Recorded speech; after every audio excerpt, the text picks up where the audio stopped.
Selamat datang lagi di channel ya. Jadi video kali ini kita bakal dengerin stream starting soon tentang kenapa sebuah wortel dicampur dengan timun disebut dengan acar. Nah, bagaimana caranya memanfaatkan makanan ini supaya jadi makanan yang baik bagi kita semua? Apa itu maksudnya, Bang? Saya nggak paham. Ya udah belajar aja sama Karet. Bingung kan. Karet mungkin aja bisa jadi teman dekat, tapi nggak baik karena dia nggak punya sifat. Oke guys, yang ini kita bakal coba untuk baik saja. Maki-maki. Oke. Gimana caranya? Motor naik ke dalam sendok atau sendok ditaruh dalam motor. Nggak jelas. Langsung aja kita gas.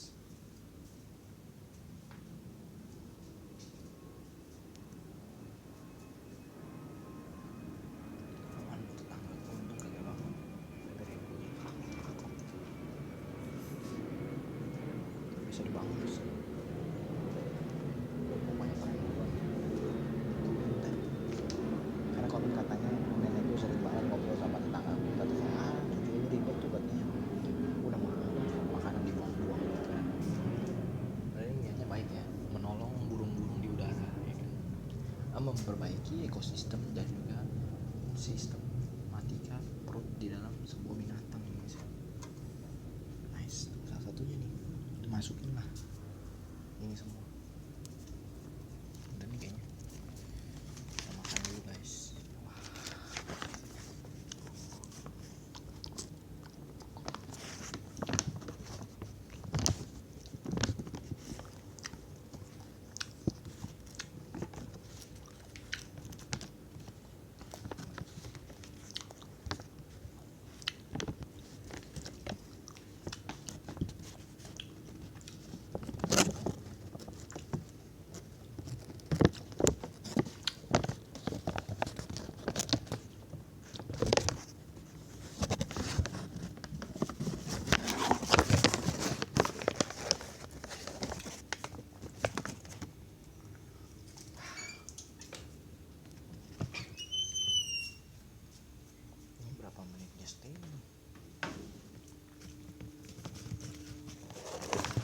Ya mungkin 2 jam kali.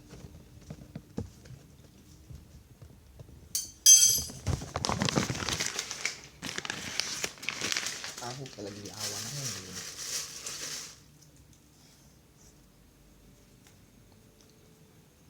3 menit loh. Masih aja iklan aja loh. Woi guys, berapa menit sih? Enggak, ini diganti dulu sih. Bahwa alt season akan start jadi 1 Januari 2000. Cek mic lo gimana? Ya kan?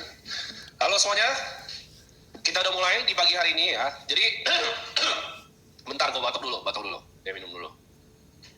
Udah siang nih bro ya? Siang, jam 1-an ya. Jadi kayaknya masih nggak sebanyak yang kemarin ya, karena jam makan siang kemarin kita setiap kali kita bikin margin call. Ya, di kali ini ya, di siang kali ini ada sesuatu yang menarik nih bro. Yaitu kemarin banyak yang sempat udah ramai di mana-mana. Ya, yaitu alt season. Yes. Ya, gua dengan bro kakak di sini. Apakah ini udah mendekati alt season? Karena kan lo sempat prediksi di margin call sebelumnya. Ya. Bahwa alt season itu akan ada di Januari. Nah, apakah kita udah masuk ke era-era alt season di mana teman-teman udah bisa mulai switching ibaratnya dari posisi berat Bitcoinnya mungkin ke aset-aset altcoin yang alternatif loh. Ya. Oke, jadi ini ya, for the record kita udah call alt season itu dari Desember ya bro. Pertengahan Desember tahun 2023 ya, dimana kita buat private webinar saat itu dan kita ungkapkan bahwa alt season akan start jadi 1 Januari 2024. Yang mana kalau kita lihat ya perkembangannya di market sekarang ya, ini mungkin ini Oke, cek aman ya. Oke, kita lihat ya di sini Bitcoin domination yang mana kita prediksi ya bakal mengalami dump ya, karena ada possible ya 3-tap rejection per hari ini pun juga ini bro tetap turun ya, tetap dumping, di dimana kita expect ya 30% drop ya dari Bitcoin domination, yang mana ada beberapa hal yang mendukung ya katalis tersebut ya. Pertama ETF ya kemarin udah approve, yang kedua ada pemilu ya di US ya November, dan halving ya, Bitcoin halving, dan salah satunya juga launching dari Apple Vision Pro. Dan kalau kita ngomongin alt season bro, itu nggak bisa lepas ya dari Ethereum ya, dimana kita sempat mengungkapkan ya ETH targetnya ke 3.000 ya, dan kita mungkin bisa ya lihat chartnya ETH ya. Jadi sejak kita buat calls ya itu naik 52% ya, sedikit lagi ya pushing the limit ke 3.000 ya, mana 3.000 itu merupakan resisten psikologis yang cukup kuat ya, 9% lagi ya kita ke 3.000 di sini. Dan kalau kita lihat dulu ya, ada beberapa trigger ya yang buat kita calls ya ETH ke 3.000 ya. Satu itu adalah chart total 2 ya, yang udah weekly golden cross di situ. Dan kita juga sempat mengungkapkan ya kalau network fee dari Ethereum itu spiking ya, ada transaksi yang cukup besar ya di network, sehingga itu membawa ya dampak positif ke ekosistem lain ya bro. Karena ketika ETH mulai bergerak ya, yang lain bergerak. Dan ini kalau kita lihat di data dari CoinGecko ya, 24 jam terakhir yang jadi top gainer itu adalah Toncoin ya, Sui, APT ya, Celestia, dan juga Tezos ya, dimana semua itu adalah project layer 1 ya. Jadi ketika Ethereum mulai start ya, berbagai protokol dan ekosistem yang mana merupakan tempat ya bernaungnya banyak project-project ya, dan dApps ini juga ikut bergerak ya. Jadi secara ekosistem para developer ini udah mulai nih bro bergerilya ya, membangun berbagai decentralized application yang mana di-trigger juga ya oleh kenaikan dari Ethereum. Jadi ekosistem yang lain juga ikut berjalan. Ya, jadi kita lihat ada pergantian ya beberapa dari sejak ETF, dan itu jadi saldo di event. Ya, Bitcoin turun harganya, dan ada beberapa koin yang kalian sebutin tadi, bahkan Celestia itu nggak pernah turun. Ya, benar. Dia terus climbing sampai 18 sama 16,5. Celestia keep climbing karena kayak lu bilang tadi, begitu Ethereum itu gerak loh. Ya, layer yang lain biasanya ikut bergerak. Benar. Nah ini bisa jadi signaling juga untuk alt season ya, di mana dominance-nya udah mulai sesuai yang kita prediksi juga ya. Ya, Dominance-nya udah mulai turun. Persis. Nah, tapi gua melihat juga kalau misalnya kita zoom out sedikit ya, kita keluar dari crypto, kita bisa lihat dari makronya. Itu Federal Reserve, ini prediksi gua ya. Fed sudah pasti akan harus cut rate by Q2. Kenapa? Kalau dia nggak cut by Q2 itu akan terjadi hard landing. Dan di saat menurut gua CPI itu, yang targetnya Jerome Powell selalu ngomong kan, dia mau reach CPI itu 2%. Itu udah turun signifikan ya, dari Juni tahun 2022, itu hanya di 9% ya. Dengan November CPI itu di terakhir November kemarin di 3,14. Memang belum sampai targetnya di 2%, tapi udah turun. Nah, inflasi yang terkontrol ini, menurut gua akan memicu Federal Reserve untuk akhirnya finally dia cut rates-nya. Ya. Dan ini akan jadi katalis yang luar biasa besar, baik di market equity maupun market crypto. Karena kalau misalnya teman-teman pelajari makro, kalau suku bunganya dipotong, yang terjadi adalah risk aset pasti terbang. Dan ini kayaknya semua bintangnya udah align loh. Jadi kayak benar. Kita bilang tadi bahwa alt season sekarang udah di ujung tanduk ya, bentar lagi ya. Alt season udah mau di ujung tanduk. Fed itu udah mau cut. Jadi ya ini bisa jadi justru buying opportunity ya teman-teman ya. Kalau kalian punya beberapa koin yang memang naratif yang kalian riset ya. Nah, kalau dari yang koin-koin besar sendiri, lu lihat kayak Solana itu sekarang seperti apa? Ya, jadi kemarin kita sempat ungkapkan ya bro, kalau Solana dan juga Avalanche itu lagi kemarin koreksi ya di weekly-nya, udah mulai recover lagi. Dan sama juga ya yang diungkapkan oleh Bro Tim tadi ya, bahwa kalau di tahun ini tuh katalisnya bullish semua. Dan menurut saya ya pribadi yang paling bullish itu adalah US election. Ya. Kenapa demikian ya? Karena coba teman-teman perhatikan setiap kali menjelang pemilu itu selalu terjadi ya kenaikan ya money supply ya, M1, M2 dan M3 di US yang mana spiking lumayan tinggi ketika setiap ada election. Dan budget election juga di US itu selalu naik 2 kali lipat bro di setiap kali ada election ya. Jadi saya kesemplosan ya mau bilang selection dulu karena election ya, karena presiden dipilih ya, rakyat ya, bukan ditunjuk ya. Jadi Bitcoin pun juga sama ya, 1 tahun sebelum pemilu lah kita bilangnya pemilu itu selalu mengalami kenaikan, begitupun 1 tahun setelah pemilu itu juga ada kenaikan ya, dimana kita align ya dengan ETF ya, dengan halving, dengan berbagai ya rasi bintang yang ada bro. Jadi sangat bullish ya dengan 2024 ya. Mungkin sekarang pun ya kalau kita amati kemarin ya berbagai project bro yang di Solana bro, seperti Pit ya, kemudian Jito, itu mereka catching the beat semua ya. Jadi dalam artian berbagai project di ekosistem Solana itu dia solo push rank sendiri ya. Dimana project-project yang sama yaitu di ekosistem yang lain yang ngerjakan barang yang sama itu masih under 100 juta dolar ya, market cap-nya. Tapi Pit ya, Jito itu udah di ratusan juta dolar ya. Itu menunjukkan kalau ya Solana gini, kalau misalkan ya ini teman-teman logika aja ya, misalkan gini, kemarin ETH nggak gerak, tapi Solana gerak, berarti kan uangnya di Solana. Tapi kalau sekarang ETH-nya juga gerak, Solana-nya juga nggak dumping, berarti kan ada uang baru yang masuk ke market. Nah itu mau nggak mau kita harus menyadari juga ya, uang baru itu bisa dua bro. Satu dari profit Bitcoin ya, dari para whale yang di-rotate ke dalam berbagai project layer 1 ini, atau ada fresh money from the outside yang masuk ke protokol crypto yang dimin USDT, sehingga ini marketnya mau papedak ya buat alt season. Bisa papedak ya alt season ya? Papedak. Kemarin euforia dari Bitcoin ETF-nya justru bikin turun ke 42.000. Karena itu banyak nanya kan, kenapa bisa turun ke 42.000? Itu itu hampir semuanya itu karena redemption dari Grayscale punya ETF GBTC. Ya. Jadi karena Grayscale melakukan redemption ya otomatis Bitcoinnya turun. Cuman yang kalian belum lihat adalah para yang lebih besar lagi dari Grayscale seperti Franklin Templeton, kalau Vanguard enggak ya, BlackRock, mereka ini belum jualan dengan masif. Karena yang mereka lakukan, mereka akan suruh advisernya untuk kasih klien-klien besarnya, high net worth clientnya, exposure. Ya. Karena uang boomer bro, 1% uang boomer itu lebih besar dibanding 100% uang Gen Z. Ya. Jadi itu yang akan, menurut gue akan jadi katalis besar ya. Seiring dengan adanya ETF ini, shares-nya sahamnya Coinbase ya, Coin, itu juga turun bro. Turun 7,4% ya di market close kemarin di hari Jumat. Dan kalau kita lihat ya, miner Bitcoin seperti Mara, ya kan, Hut8, Riot Platforms, bahkan MicroStrategy itu turunnya lumayan dalam. Kenapa? Karena begitu orang banyak kira MXTR itu adalah high betanya versi dari Bitcoin, jadi mereka banyak ngambil MXTR. Tapi di saat sekarang sudah ada iBit dan udah muncul nih ETF-nya, uangnya itu rotate bro akhirnya ke ETF Bitcoin. Nah, ini unik karena di saat semua sentimen positif ini, Bitcoin cenderung masih stabil dan gak gerak di 42.000. Ya. Jadi gue sangat setuju dengan lo dan mungkin uangnya di rotate keluar. Ya. Karena kalau misalnya Bitcoin tambah tinggi, hodl wave yang kalian perhatiin di Glassnode ya, hodl wave-nya. Itu dia selalu nanti begitu udah dekat-dekat ATH, mereka akan rotasi, selalu. Ya. Setiap kali naik ATH baru, di tahun itu yearly ATH, mereka selalu pindah uangnya. Ya. Nah, uangnya itu kira-kira pindah ke naratif apa aja bro sih? Oke, jadi ini ya, kita ada main naratif ya, yang kita ungkapkan ya di 2024 ya, Q1 itu ada spatial computing, ada AI juga ya, dimana kita udah lihat ya beberapa project AI ini yang baru launch, catching the boots juga ya, dan kemudian kita ya pertengahan tahun 2024 ya kita expect ada RWA ya, kemarin CEO-nya dari BlackRock itu sendiri ya, mengungkapkan ya bro, kalau semua itu butuh di tokenisasi ya, terutama saham ya, bonds dan berbagai komoditi lain yang kepemilikannya itu masih sulit dipindahkan ya. Kemudian kita juga ada naratif ya, cyber security ya, kemudian naratif juga privacy ya, dan terakhir juga ada CBDC. Tapi mungkin juga kita ada chance juga ya, beberapa naratif kecil ya, seperti biotech ya, dan juga mungkin decentralized social media. Yang mana decentralized social media itu align juga ya dengan cyber security ya, align juga ya dengan AI, align juga ya dengan CBDC privacy, di mana ketika terjadi eksploitasi data yang berlebihan ya, mereka pengen punya ya, platform sosial media yang datanya itu nggak dikuasai oleh perusahaan. Ya. Jadi ada beberapa itu ya. Kalau biotech itu kan kita lihat ya sekarang ini bro udah jadi petani para billionaire ini. Mereka kan mengisyaratkan sesuatu ya sama sebelum dulu ada pandemi ya. Selalu ada kode-kode ya yang diungkapkan ya oleh para billionaire ini terhadap suatu narasi bro. Yang mana ya narasi selalu silih berganti. Yang penting kita positioningnya di market di mana, dan kalau kita lihat ya ini di layar ini kita masih yakin ya bro, ini kita sedang ya atau masih dalam fase mulai partisipasi publik, dimana sebenarnya ya publiknya ini belum banget bro, jadi belum yang sampai guru les fisika ini mulai ngomongin kripto itu belum ya. Dimana kalau kita ngomongin dua tempat ya yang retail ini sering cari informasi kripto, satu itu Google ya, Google, terus ketemu laman paling atas Wikipedia, itu pun search-nya ini masih sedikit ya. Dua pasti mereka search kripto itu di YouTube, dan ini kalau kita lihat ya datanya ini YouTube views ya masih kecil sekali bro, masih sangat kecil ya.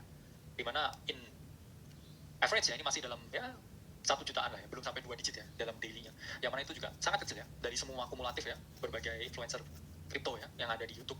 Ini view-nya masih kecil sekali, berarti kita belum ada ya di fase yang spiking seperti ini ya, yang setiap hari itu sampai berjuta-juta ya, bahkan berpuluh juta ketika diakumulasi, kita belum ya. Jadi orang-orang ini masih tidur sebenarnya. Ada chance lagi, mereka datang lagi, itu ketika ATH, yang mana ini juga align juga ya dengan indikator sentimen ya. Kalau kita lihat Fear and Greed Index, itu kemarin malam tuh masih neutral. Jadi ada price Bitcoin seperti itu neutral ya. Kita belum ada di greed ya, bahkan very greed itu. Berarti masih ada chance ya buat spike up lagi ke atas. Gitu bro. ETH sendiri lu lihat targetnya selalu 3.000 kan? Ya. Kapan? Kita kan dari 3.000. Ada di saat kita call di 2.000, banyak yang bilang bahwa ETH itu nggak akan naik. Tapi ternyata terbukti salah. Dan ETH itu reach 20 bulan high-nya. Ya. Sekarang kapan ETH akan nyampe 3.000? Oke ya, balik lagi ini. Timing the market is impossible ya. Nanti kalau saya turun tanggal ya, ada selisih 6 hari, itu ngamuk-ngamuk lagi. Jadi ya kita pakai fractal aja ya. Pakai fractal dan juga kita pakai tools aja ya di dalam trading platform ya. Dimana ya chance ya, mungkin ketika price action seperti ini ya bro, ya kita be realistik aja ya, mungkin April ya bro, April 2024. Kira-kira April ya? Ya, kira-kira di April 2024 ya kita lihat ETH di 3.000 ya, based on current price action ya ini ya. Jadi kita pakai tools ya, pakai geometrik, April 2024. April 2024 ya, ETH akan 3.000. Ini kita waktu itu bilang di margin call ke-7 ya, dimana kita bilang Bitcoin 47.000 dalam 4 bulan dan terjadi ya. Ya, dan terjadi. Sekarang kita call yang sama ya, Ethereum 3.000 di April 2024. Ya. Kalau terjadi itu gimana? Berarti datang dari masa depan atau gimana berarti? Ya, kalau terjadi paling ya nggak di highlight bro. Tapi kalau telat seminggu mungkin baru di highlight. Oke, jadi prediksi kita masih di April ya. Dan ya, sentimen lu lihat gimana? Dekat-dekat Bitcoin udah mau halving ini. Apa sentimen yang besar di market kripto sekarang? Ya, mungkin kita lihat ya chart Bitcoin ya. To be honest ya, ini adalah chart yang nggak mengenakan ya bro. Mungkin kita lihat ya chartnya Bitcoin. Oke. Ini monthly ya. Coba kita lihat di weekly. Nah, ini yang kita lihat ya. sekarang ya weekly-nya Bitcoin ini hit ya di 47.000, 49.000 seperti yang kita ungkapkan. Dan ini baru saja ya tadi pagi kita dapat weekly close ya, yang mana weekly close-nya itu cukup bearish ya. Ada possible hanging ya, di weekly chart-nya Bitcoin. Tapi kalau kita lihat juga ya, ini selling pressure-nya juga mengecil. Semakin lama ya selling pressure-nya itu mengecil ya, kumulatif deltanya itu juga semakin turun ya. Menandakan juga seller yang agresif pun juga nggak terlalu agresif. Dan kalau kita lihat di sini juga stokastiknya ini yang udah cross down ya ke bawah ya, dimana momentumnya ini hanya sebagai osilator reset ya. Jadi rejection yang ada di area 47.000 ya, ini selling intinya gitulah ya, primary secondary terus ini ya, terhit ya, dan terrespected di sini ya, yang mana benar-benar orang ini hype-nya ke Celestia ini sangat tinggi. Ini price action yang sangat bagus ya saya lihatnya di daily ya. Semoga koin-koin lain bisa mengikuti bro kalau ada yang seperti ini, karena kalau secara teknikal ya, nanti mungkin tanya lagi ya teman-teman, bang kalau retrace belinya di mana, ini yang ideal ya, itu ada di sini ya. Ketika dia retest lagi ya, mungkin kalau udah naik ya agak tinggi lagi ya. Benar. Ini kita bisa lihat ya retrace-nya ini kalau seperti ini. Ketika dia kembali retest ke 17 ya, paling ideal untuk Celestia. Dan gue selalu lihat project dari foundernya bro. Ya, kita kalau bisa lihat project itu selalu dari foundernya. Founder Celestia itu adalah Mustafa Al-Bassam. Ya. Jadi kalau kalian tahu, ini orang umur 18 tahun itu nge-hack CIA. Ya, jadi yang bikin Celestia umur 18 loh. Ya, dia udah nge-hack CIA. Benar. Kalian masih sibuk ngapain? Masih Jadi itulah. Kalau lihat project, lihat foundernya, duit-duit bawahnya siapa? Karena barang-barang gue lihat aja, founder Celestia, nge-hack CIA umur 18. Dan dari Jules Urbach itu udah jual perusahaan ke HBO umur 19 tahun. Kalau jadi look for the best in the industry ya. Ini siar buat kalian teman-teman ya, prepare ya untuk all season ini. Kalian prepare lah untuk all season ini, karena ini akan bikin uang luar biasa besar 2024 sampai 2025 ya. Kesempatan sekali seumur hidup. Jadi kalian harus, saran gua, kalian belajar lah ya. Nggak usah beda sama kita, tapi kalian berinvestasi untuk belajar ya. Nggak perlu sama kita, di mana di luar kan cari informasi ya. Cari informasi yang terbaik, pelajarin ilmunya. Kalau kalian perlu ambil sertifikasi ambil, perlu apa ambil. Bahkan misalnya kamu jadi programmer Web3, kalian coba kerjain, karena ini adalah industri yang sangat thriving, di mana risk capital banyak di sini. Ya, setuju. Ini akan jadi tahun emas untuk kita semua, dan gue berharap kalian bisa dapat jackpot ya dari banyak beberapa altcoin yang mungkin bahkan bisa merubah hidup kalian ke depannya. Yes, benar bro. Seperti altcoin merubah hidup lu ya. Iya benar. Jadi itu aja mungkin untuk Majlis Call kali ini. Sampai jumpa di Majlis Call selanjutnya teman-teman.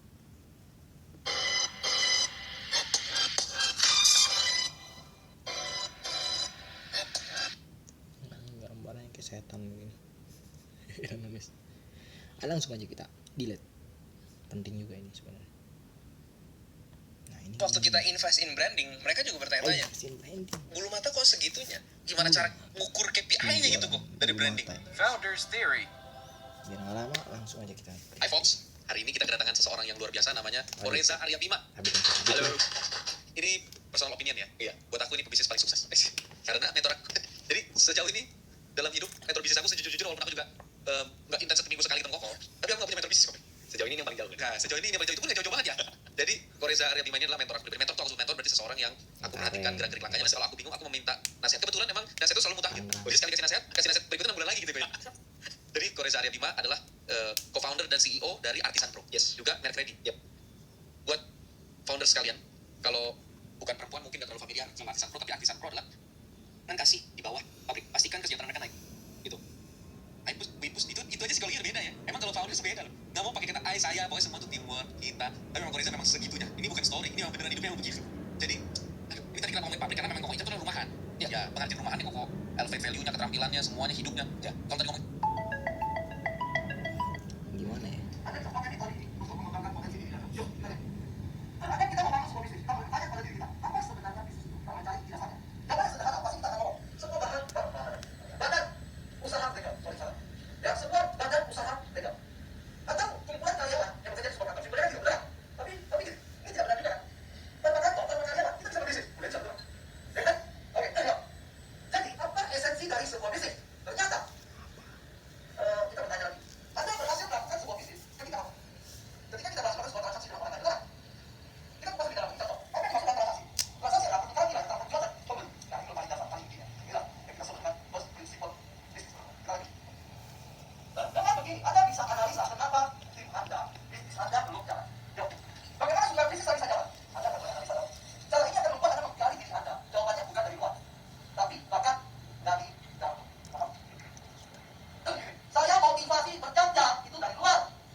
teknologinya sendiri.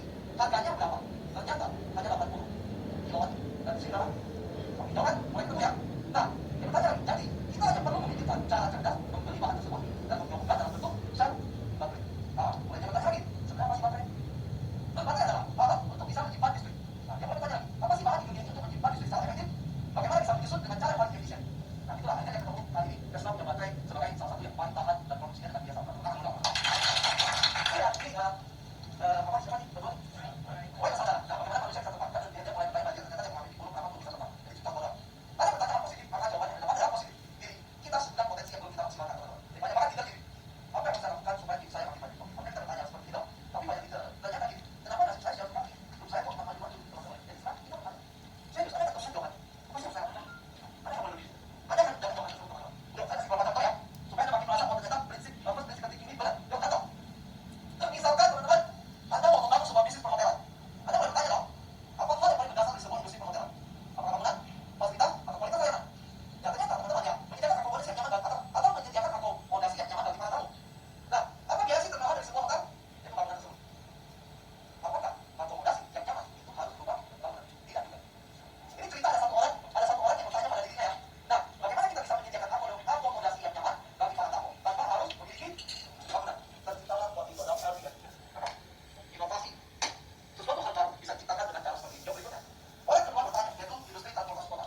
Ada satu orang bertanya pada dirinya, apa hal yang paling mendasar di sebuah industri transportasi kota? Ternyata apakah armada yang banyak? Bukan. Apakah fasilitas perawatan mobil? Apakah sopir? Yes. Tapi apa yang paling penting dalam sebuah bisnis transportasi? Ternyata bukan ini yang paling penting. Paling penting adalah memindahkan orang dari satu tempat ke tempat yang lain. Dan pertanyaan berikutnya, bagaimana kita bisa memindahkan orang tanpa mengganggu fasilitas ini? Itulah awal dari dalam teman-teman. Ketiga, industri perdagangan. Oke, fundamental. Apa yang paling fundamental utama di sebuah industri perdagangan? Yaitu menjadi penghubung antara pembeli dan supply. Apa yang menyebabkan harga beli jadi tinggi sehingga pedagang susah menjual lagi? Yaitu banyak pihak perantara antara supply dan pembeli sehingga biaya distribusi jadi tinggi. Bagaimana bisa mengurangi biaya tersebut? Jika Ramadan dan Tokopedia masuk ke hari ini, paham ya? Jadi mulai menggali diri Anda, teman-teman. Ya, kalau Anda malah berpikir dan inovasi, Anda tidak akan gini. Kalau Anda malah berpikir dan berinovasi, mungkin Anda hanya bangun hotel yang lebih baik, betul? Mungkin Anda hanya membangun transportasi yang lebih nyaman, betul? Mungkin Anda lihat transportasi yang lebih lengkap. Itu dong, teman-teman. Ya, tapi Anda lihat tiga hal tersebut, teman-teman ya. Oh, ada satu lagi cerita menutup, teman-teman. Ya, kita lihat ya. Memaksimalkan potensi diri. Apa yang kita dapatkan dari cerita ini? Oke, saya masih ada 20 menit. Boleh, teman-teman? Ya, tentang Apollo 13. Anda sadar, dan kita semua tahu, 11 April 70 NASA meluncurkan Apollo 13. Misi, ini adalah misi ketiga mendarat ke bulan, teman-teman.